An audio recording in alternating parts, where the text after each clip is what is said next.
Well, hey there, and welcome to another exciting episode of Secrets to Real Estate Investing. And today I have a special young guest for you, someone who's in the trenches, who's fighting it out, who started with a huge amount of motivation and drive, and I'm so excited to introduce him to you. So with that, welcome to the show, Joe Demaras. Thank you. I'm happy to be here. Okay. Appreciate you having me on.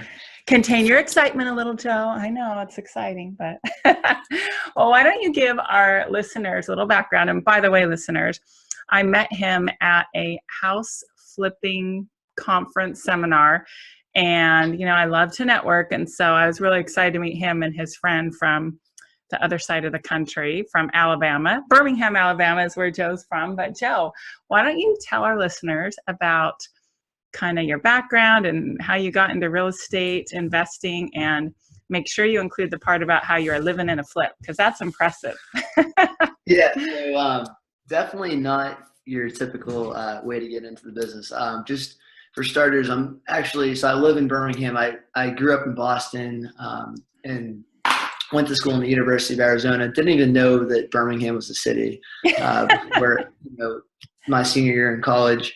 And it all started with I had an original business partner who was just a friend for years before, and he was a little bit older and had flipped some houses in the past, and just happened to have a connection out here in Birmingham, and asked me if it was something I was interested in doing. Was working with him.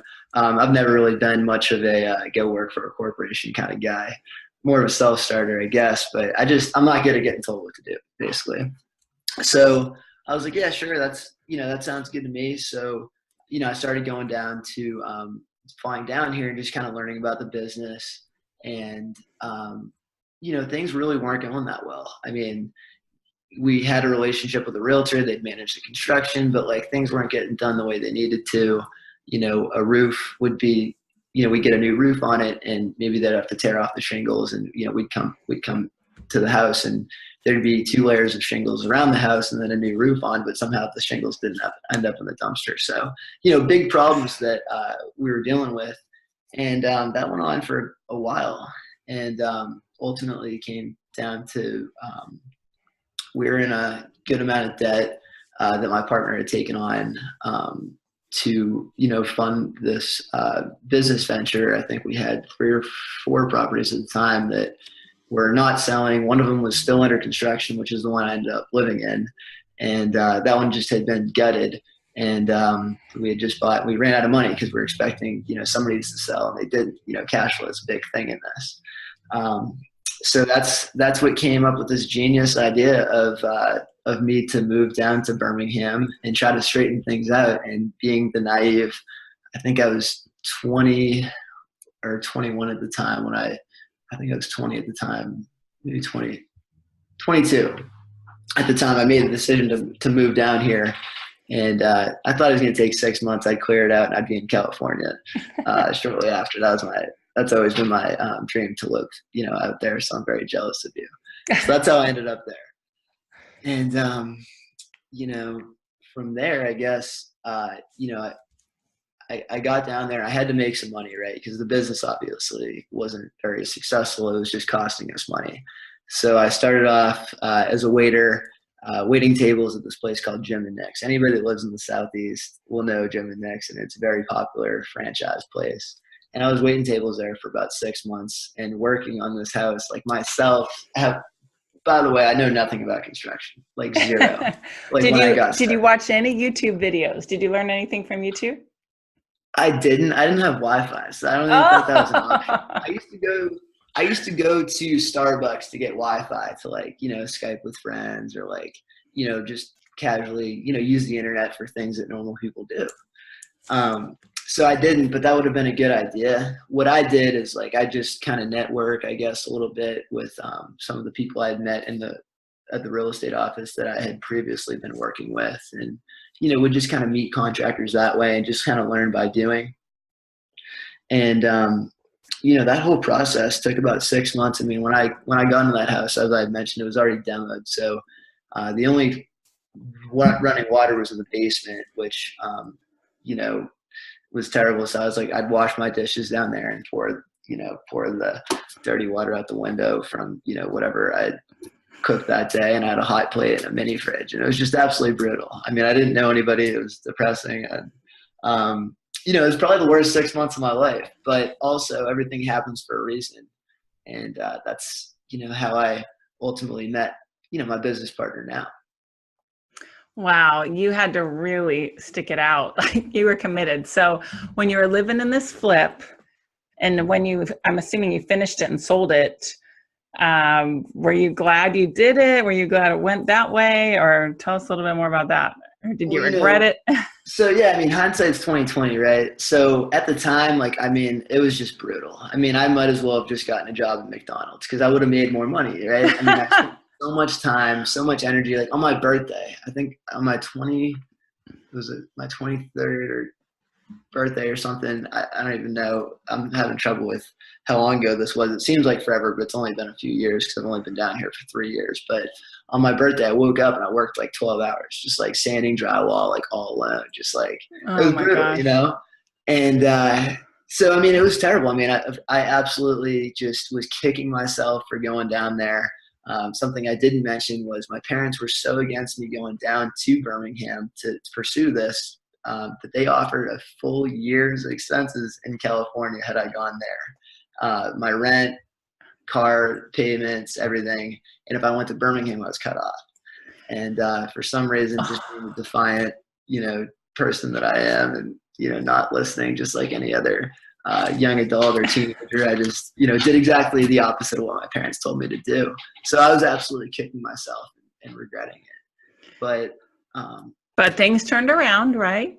Things turned around. So, about like halfway through that project, call it like a couple months in, somebody else was flipping a house just literally across the street and up a few houses. So about 3 houses away, just across the street. And I mean, I see the lights on at, like 9 or 10 o'clock at night. And I'm like, kind of like, wow, like, somebody's working on that one too. And I just, naturally curious because, when you're a house flipper, you always pick up on these things. And 3 weeks later, it's done. Like sign in the yard, like coming soon. And I'm like, oh my God. Like I thought I was putting my finishing touches on it. Like I am telling my business partner back in Boston, like, oh yeah, we're almost done. We're getting to the finish line. And this guy is like, has it already like listed and stuff. So when they were finishing up the house, like I just like popped in to like see what they were doing, get some ideas and stuff about, just like quality of work and stuff. Cause I needed something to compare it to and measure it to. I mean, I had no experience. And just happened to meet one of the contractors who was like, hey, I'm finishing up over here. If you need some help, I'll help you out. So he helped me with a deck. And he so happened to had just finished that job. And my current business partner, Matthew, who owned that house, needed to pay him. So the guy was like, hey, I don't have a car. Will you drive me to Lowe's? So Matthew, this guy will, give me some money for the work I did over at that house. I said, yeah, sure. So I go to Lowe's and I'm in the parking lot waiting, and this big, huge F-250 or something pickup, jacked up truck pulls in, and it's got I buy houses on it, like just like literally just a sticker around it. And this big tall guy pulls out and he's like, hey man, what's happening? And we started talking and we really connected, and turns out it was Matthew Gregory, my business partner today. And it was just, we really connected, got his business card, and just kind of became friends. And it took literally a year to build that relationship to the point that we had, the trust that we actually did go into business together. But that was a day that definitely changed my life for the better. That was a pivotal moment, a defining moment, change of your path.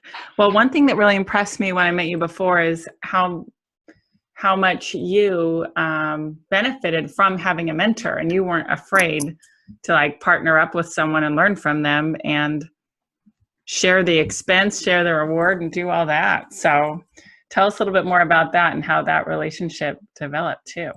Well, I think, being a younger brother, I've always kind of, I guess, naturally gravitated towards like more experienced people. So like when I was younger, it was my older brother.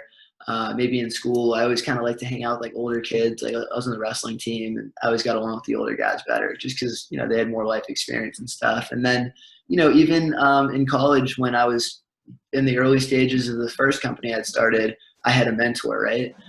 So I think it's so important to have a mentor. It's absolutely crucial. It shaves years off the learning curve, but also just as, if not more important, is finding the right mentor. And they've got to have interest in you growing. I mean, they've got to genuinely want to see you do well. And they've also got to be able to be somebody that can get you to where you want to be. And, the first mentor that I had in this business, great guy. We're still friends to this day. But it just was not a good business relationship. I mean, I had huge goals, and I wanted to, ultimately, hopefully someday have $1 million business. And maybe he wanted that too, but if you never made $1 million or have never made more than a certain amount of money per year, you can't teach somebody to do that. Right? Absolutely. We all have a financial thermostat, which, I'm like spinning my hand in the air because like that's how thermostats used to be. Now they're all digital, pushing the buttons up and down. But we all have a number where you're like, oh yeah, I'd be comfortable making that. Like yours is probably said at least $1 million, like you'd be comfortable doing that. But like if someone said, hey, I think you can make $10 million a year, you'd be like, no way. Well, there's some number, out there where all of us will just kind of be uncomfortable or in disbelief. So yeah, I mean, if you could tell that your mentor's financial thermostat was not set to as high as where you wanted to go, it's time to jump ship. Like you got what you could from him, and I'm sure he benefited from you. And then you move on to the next person, right? And everybody wants to be a millionaire. I mean, especially in this business, you see HGTV, people, everybody's making money hand over fist. But the reality is like, anybody can do it, but like not everybody's willing to pay the price or, has certain capabilities. And, with my previous one, he just, if you can't make $100,000 a year, you can't teach somebody to make 200, right? But if somebody makes $1 million a year, they certainly could teach you how to make $100,000 a year, or oh yeah, somewhere in between, much more than that. And that's what I learned was, although he was a great guy, when I met Matthew, who fell much more onto that spectrum, that it was a great thing. I mean, I just learned so much. I mean, he has this massive business, and it just opened my eyes. I mean, the first day we hung out, I just did a ride along and just could not believe the absolutely massive action that was going on, and just it was a very eye-opening moment. So tell us about the ride along. Was he like going around to lots of different houses that he had under construction, or what was he doing? Yeah. So, we literally, I mean, I met him at Lowe's, I think like 7:30 or something in the morning. And, I'm all nervous, obviously, because I've never met the guy. I mean, he's, this super successful person. And like, I just didn't know how it was going to go. And like, I mean, we're just going to hang out all day. I mean, who knows how that's going to go. But, we got together, and I mean, he just had like probably 6 projects going on at the same time, which for me was just mind boggling. I mean, I could only conceive just being able to do one project at a time and being hands-on, and to just see there's 6 projects, and he didn't even pick up a hammer one time, and he's flipping these beautiful houses that were going for well over $500,000 in some areas, which I know for you in California that's not much, but here in Birmingham that's considered the high-end market. Right. It was very eye-opening. I can imagine. Yeah. $1 million like median price point in my neighborhood here. It's crazy. Well, I love to ask all my guests about their first deal, their best deal, and their worst deal. So tell us about your first deal. Let's get into that. All right. So my first deal, we've already kind of touched on it. It was, the one that I lived in, and, I know I had such little knowledge at the time about accounting and all those things, and it's just so hard to like, pin down like what the numbers were. I mean, it was just such a joke, but basically I would say it was probably break even. It took me about 6 to 8 months. to complete. And, we did sell it relatively fast, but I mean, it was the biggest headache. It was the hardest one. And, just a struggle. I mean, we held the house for well over a year, which seems to be very common with, the first timers. Yeah.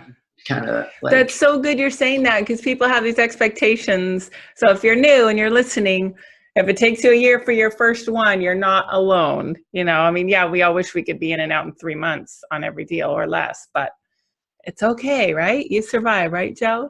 Yeah. And I mean, that's just kind of like, I think everybody goes through it. I mean, I know plenty of successful people that, that do way more, just do great things in this business that have gone to the same thing. So nobody's better than it. It's just a fact. It's if you can learn from your mistakes fast enough to kind of stay afloat, then it's all good. But it's really nothing to be ashamed of to lose money or break even and whatnot on your first one. But right, because you're getting up the learning curve, right? You got to learn sometime. And as my friend would say, sometimes you learn more than you earn. And that was definitely, I like that. That was definitely, I learned a lot more than I earned on that one. So that's a good one, quote worthy. Okay, so your first one, you broke even, but you learned a ton of lessons, and there is just so much to learn when we do this business. Tell us about your best deal. Best deal. Okay. So, I mean, I've done a bunch of deals in the past several years, but so it's kind of tough. Like, everyone's unique, and I really enjoy them in a lot of different ways. But one of them comes to mind, which would probably be the third deal I ever did. Once again, I was still clueless at this time. I mean, you really don't understand what you're doing when you're in the rehabbing, probably for at least 10 houses. You know what I mean? Because there's just so many, and I'm still learning something new every day. Oh, I am too. It's okay. At number 225 or whatever I'm at, you still learn. So, I mean, it's like, and things are changing, obviously. But so that third one, still had no confidence whatsoever. And one thing my mentor had taught me was that we like to focus on houses on the same street, because obviously if you do a few houses on the same street, it becomes more desirable and property values go up. And so we were doing a house, and I just was there every day, obviously, just checking up on things. And he was late to a meeting because something came up with one of his projects. I just kind of had some time that I needed to fill. So I was just driving up and down the street looking at houses, and I noticed that a coming soon sign had just been put in the post, and it looked like a really rundown property. So I called the agent and met him over there and walked through it. I really had no negotiation skills, no knowledge, no nothing. Matthew wasn't picking up his phone. I didn't know what to do. All I knew was that the house that I had was 2 houses up. I paid $81 for it, and anything less than that was a deal, right? So sounds smart. Yeah, just looking for stupid stuff like, oh, this looks pretty bad right here.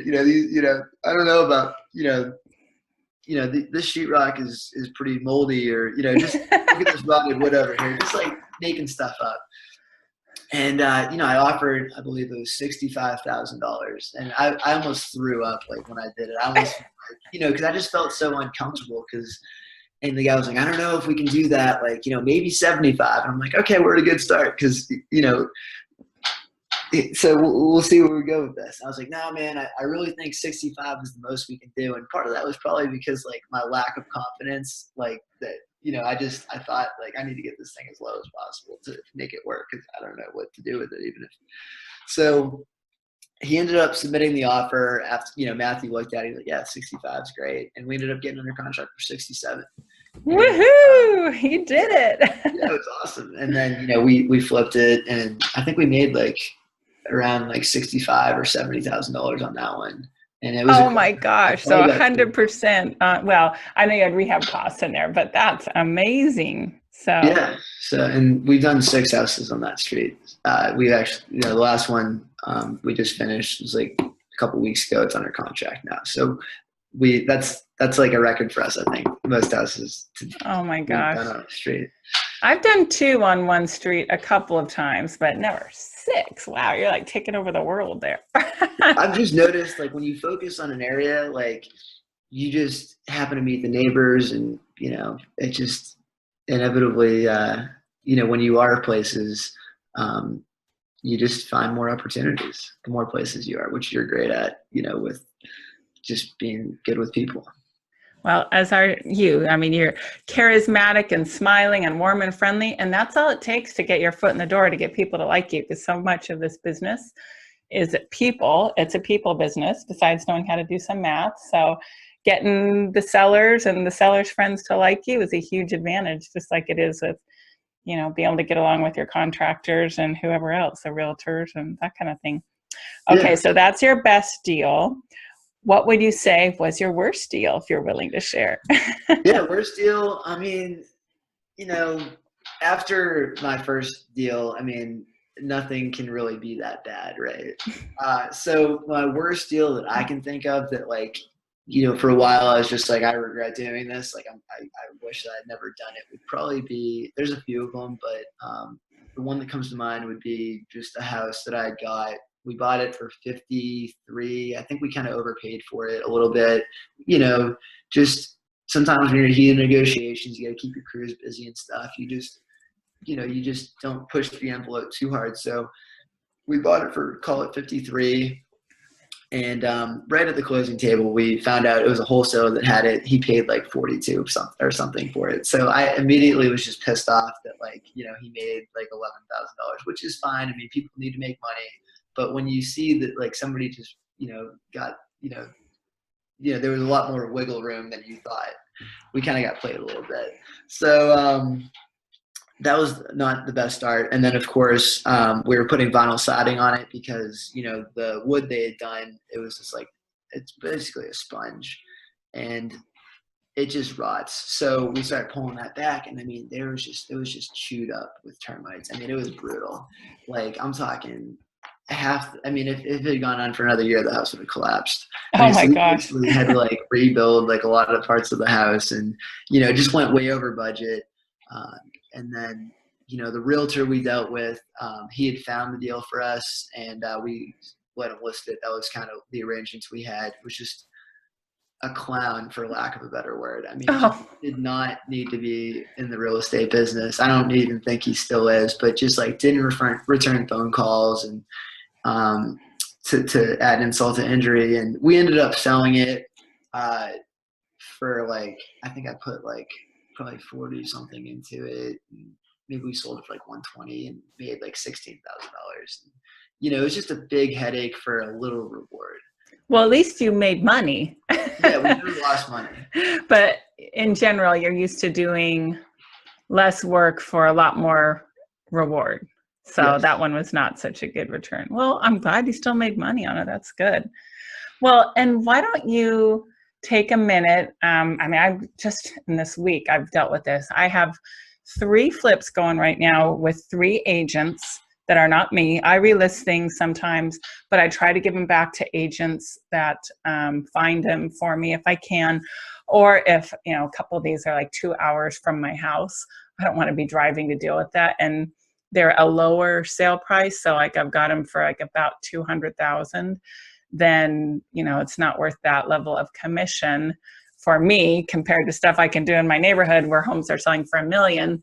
It's just a whole different, it's not worth it. But my point is that, I have a certain level of standards and that I interact with my clients. I tell them what's going on. I'm responsive, as a realtor.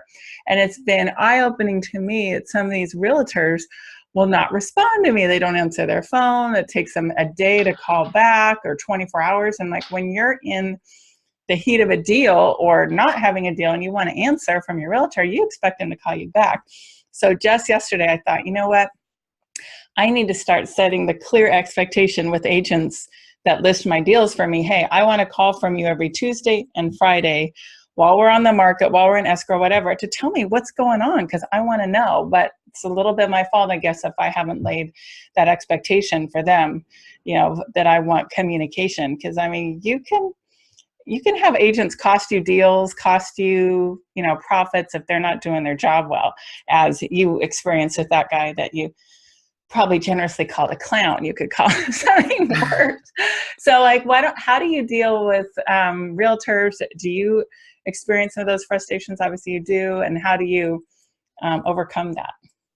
Yeah, naturally. I mean, just in this business, I mean, it's the people business, real estate is. And I mean, as another friend of mine that's kind of taught me a lot about this business, when there's so many hands on a transaction, there's appraisers, there's home inspectors, there's buyers, there's sellers, there's realtors on both sides, there's loan officers, lawyers, everything. It's inevitable that there is going to be a clash of personalities, and there's going to be disagreements, and somebody's going to get in the way and just screw things up. I mean, I've got a deal right now that, I mean, it should have closed a month ago, but a lien hasn't been waived out in California, and it's taken us a month to get through to these folks to say, hey, listen, like, we just need you to do this. I mean, what's in it for them? It's just people that you wouldn't even imagine could be part of this deal, just like that, are going to screw it up. So the best thing to do is just to not say anything that you're going to regret. Because, I mean, it takes years to build a reputation, just a few minutes to destroy it. And, just keep your cool, don't lose your temper, and just understand that, like, everybody works at different paces. And, I might be like, really like, hey, let's get this done as fast as possible. But other people might have a family, or, just they've got a million other things on their plate. So it's just the best thing to do is be patient and, just try to hold people accountable, and just make sure that in the future, that realtor, I won't say any names, but, he will not be listing any properties with me in the future. So that's really the best you can do, is kind of weed those people out. But sometimes you got to learn from experience. Oh yeah. Plenty of times, even before I got my real estate license, I was coaching realtors how to do their job better and how to negotiate for, on my behalf. I'm like, oh, dang. But, it's not their money. Like, it's your money. It's not their livelihood or their deal. So sometimes they don't care as much about it as, you would yourself. Not to mention, like, the barriers of entry, into real estate are relatively low.